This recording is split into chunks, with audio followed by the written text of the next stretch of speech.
Des opinions saisissantes, des points de vue renversants, des idées étonnantes. Un vent de fraîcheur sur l'actualité. Karima Brick. Bonjour tout le monde, très heureuse d'être avec vous aujourd'hui. On a vraiment tout un très beau menu pour cette journée. On va recevoir en grand entretien Nathalie Simard, vraiment qui est dans une très belle période de sa vie là, professionnelle. Et on va parler justement de sa nouvelle émission qu'elle va animer à TVA, à quoi on peut s'attendre, ses projets. Bref, j'ai très hâte de lui parler à Nathalie Simard et je suis certaine que vous avez hâte aussi de l'entendre sur ce chapitre en ce moment qu'elle entame dans sa vie. On va parler de tout ça. On va recevoir également une que vous aimez beaucoup, Sophie Durocher. Pourquoi? J'avais envie de la recevoir pour qu'elle me parle de son voyage qu'elle a fait au Japon. Je me suis dit, vraiment d'avoir son regard, elle qui est déjà à la base, là, qui est quelqu'un qui aimait le Japon. Je sais qu'elle avait déjà pris des cours de japonais il y a des années de tout ça. Alors, son regard aussi sur cette société hyper moderne, mais en même temps avec des traditions ancestrales. Donc, si vous voulez, ce mélange, ce mélange de connectivité, ce mélange de la technologie, le côté artistique aussi, et en même temps, c'est ce côté justement, comme je disais, avec ces traditions qui sont extrêmement fortes. Donc, son regard affûté, comme toujours. On va parler du Japon et probablement aussi un peu d'autres choses. Alors, Sophie Durocher sera là avec nous aujourd'hui. Sinon, dans l'actualité, écoutez, il y a beaucoup de choses ce matin. Évidemment, il y a un retour sur le choix du gouverneur de l'État du Minnesota, Tim Walz. Vous allez retrouver ça dans plusieurs médias, évidemment, médias américains, mais les médias aussi au Québec. Ce qu'on nous dit finalement, ce choix de colissier de Kamala Harris, en fait, elle a choisi le gouverneur de l'État du Minnesota, Tim Walz, et on dit, l'idée, c'est vraiment finalement d'obtenir aussi, d'aller chercher le vote des électeurs des comtés un peu plus ruraux des États-Unis. C'est assez important. Et cette image aussi, je pense que c'est ce qui ressort. Si vous regardez ce qui circule beaucoup sur Tim Walz, ses prises de position, en fait, la façon même dont il s'exprime, son style très décontracté, un peu le style, comme on dit souvent avec Girl Next Door, c'est le Boy Next Door. Hein, c'est un peu ça. Donc, l'homme qui n'a pas l'image nécessairement justement des fameuses élites démocrates de la côte ouest, qui ressemblent à Kamala Harris aussi, que ce pedigree qui peut sembler parfois élitiste, déconnecté du peuple, déconnecté du monde, des réalités de ce que vivent les gens. Et Tim Walz, c'est un peu ce qu'il représente aussi. On sait qu'il a été professeur au secondaire. Il a il a fait tellement de choses. Il a un parcours. Il a été dans la garde nationale, gouverneur du Minnesota, de l'État du Minnesota. C'était à sa deuxième reprise, encore une fois. Il est là pour ce second mandat. Donc, vraiment, moi, c'est vraiment ce qui m'a frappé, c'est sa façon, son style de communication très accessible. Donc, on se tient un peu loin, justement, des élites. On amène cette image-là. Oui, c'est un progressiste, mais en même temps, il pourrait aller chercher, comme on dit, le vote de ce qu'on appelle les plus modérés, entre guillemets. Et on veut aller chercher les citoyens aussi de la classe ouvrière et des zones rurales. Donc, vous allez trouver beaucoup de sujets, beaucoup de textes aujourd'hui là-dessus, fort intéressants.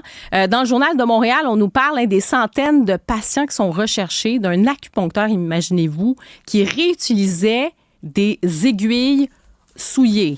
C'est absolument abject. Donc, on nous parle de cet acupuncteur, Ghassan Askera, qui réutilisait donc sur plusieurs patients les mêmes aiguilles qui étaient censées être à usage unique. Il a été radié 3 mois, mis à l'amende de 30 000 $ et maintenant, on essaie de retrouver là, des victimes de ces pratiques douteuses et voir s'il y a eu des conséquences en termes sanitaires. Donc, on parle de ça aujourd'hui. Chronique intéressante aussi de Richard Martineau. Il dit « Le féminisme a bien changé. Aidez-moi, je comprends plus rien. » Je cite, ça va donner le ton, toute cette réflexion. Il dit « J'ai toujours pensé que le but du féminisme était de défendre les femmes. Or, j'apprends maintenant que le but du féminisme, c'est de permettre à des agresseurs qui s'auto-identifient comme femmes d'aller se la couler douce dans des prisons pour femmes et à des athlètes qui ont des chromosomes XY et qui sont identifiés comme hommes par une association internationale de sport, de casser la gueule à des femmes devant des spectateurs en liesse. Et il dit tout ça pendant qu'on dénonce la violence contre les femmes. Expliquez-moi quelqu'un. En fait, ça élargit cette fameuse réflexion.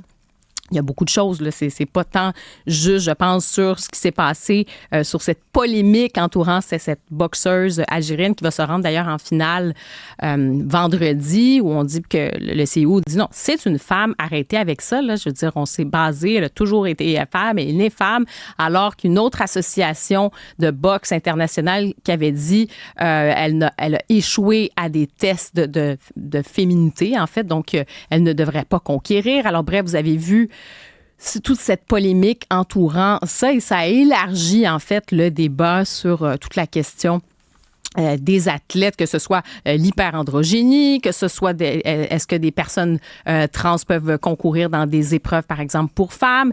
Et dans ce cas-ci, quand ce sont des femmes, mais qui ont des caractéristiques exceptionnelles, que ce soit, beaucoup de testostérone, qu'est-ce qu'on fait avec ces règlements-là? Donc, ça a vraiment relancé cette polémique.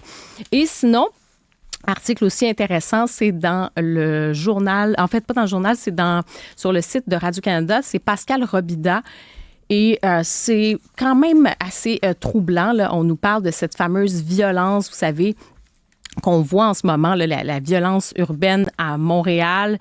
Quand on regarde, par exemple, les différents crimes, on sait qu'il y avait le SPVM qui nous avait dit que le taux de criminalité a augmenté à Montréal en 2023 de 11,5 %. Le bilan qui est pire du côté des crimes contre la personne, là, les tentatives de meurtre, par exemple, les voies de fait, les vols avec les violences, ça a augmenté de 13 %. Eh bien, il y a un article, donc, c'est ça, sur le site de Radio-Canada. Ça s'appelle « Mon père, c'est mon héros. Sans lui, je ne serais peut-être plus vivante ». On nous parle d'une violente fusillade qui est survenue dimanche soir à Dollard-des-Ormeaux. Et il y a vraiment, donc, il y a un père qui a voulu protéger ses enfants. Il a pris des balles. Il y a son fils qui a pris des balles et il y a sa fille, Jana Abdallah, qui raconte le drame et elle dit « Il m'a vraiment sauvé la vie ». Et qu'est-ce qui s'est passé? Il y a eu un affrontement entre un homme armé et des policiers.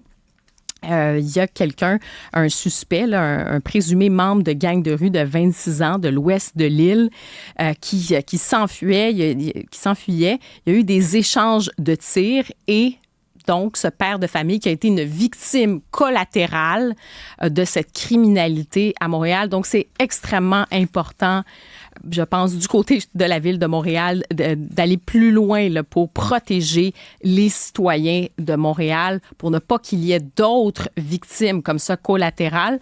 Le père et le fils, donc, qui se retrouvent, selon les dernières informations, là, ils sont dans un état grave mais stable. Mais vous pouvez imaginer extrêmement troublant que ça se passe dans des quartiers résidentiels comme ça. Eux, ils rentraient littéralement, ils rentraient à la maison tranquillement et finalement se retrouvent à ce moment-là au mauvais endroit, au mauvais moment, dans une course-poursuite entre un suspect et des forces de l'ordre, des tirs qui ont été échangés. Alors, extrêmement troublant. C'est à lire aujourd'hui, donc, ce texte de Pascal Robida. Alors, c'est parti et dans quelques instants, je reçois Nathalie Simard.